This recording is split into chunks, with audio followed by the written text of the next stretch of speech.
So yun, good morning sa lahat. Happy Sunday sa lahat. Paluwas naman tayo sa ating trabaho. Pa-Maynila naman tayo.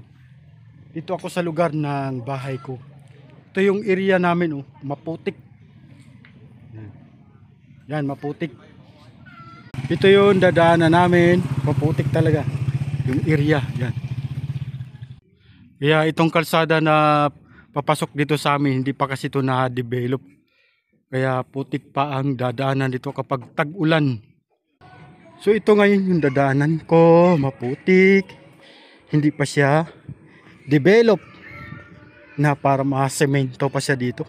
Putik Kaya yung gustong makikain sa akin, yun, okay lang, walang problema. Pero dadaan kayo dito sa ganitong daanan. Yan. Kasi itong daanan na to hindi pa na-develop para ma-semento. Yan, hanggang doon to sa labasan sa may simbahan. Yan, putik talaga kapag tag-ulan. Ganito ang sitwasyon sa putik na palaging maulan.